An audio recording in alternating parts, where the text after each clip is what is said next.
Ah, goeie. Weet je van waar die gele auto is? Ja, die is toevallig van mij. Die voelt u wel op. Ja, een leuke kleur, hè?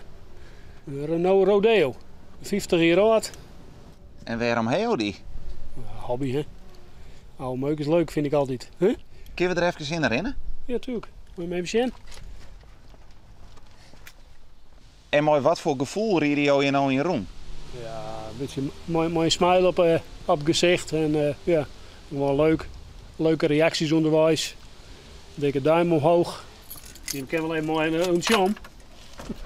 Oh, dat wil wel, hè? Wat we het leuk vinden.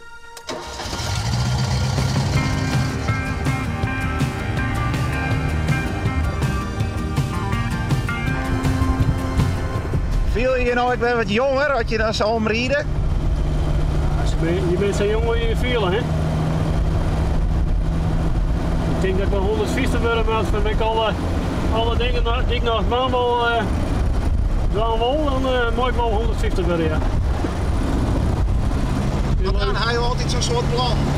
Ja, je moet altijd dat plan houden in het leven, hè? En zo oud ben ik nog net.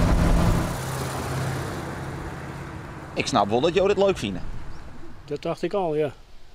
Maar uiteindelijk had je nou in bezit binnen van zo'n knalgele auto. Wat zou dat over jou?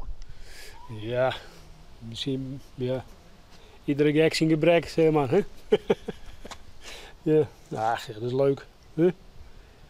Het is, ja, plezier. Ik vind het gewoon leuk. Een leuke hobby. En je blijft er een beetje van lachen. En dat is, ja, dat vind ik gewoon fijn om in te rijden. Dus gewoon heel erg grappig en leuk. En dat is, daar doe ik het voor. En wat nog ervan denkt, dat is dan hun probleem.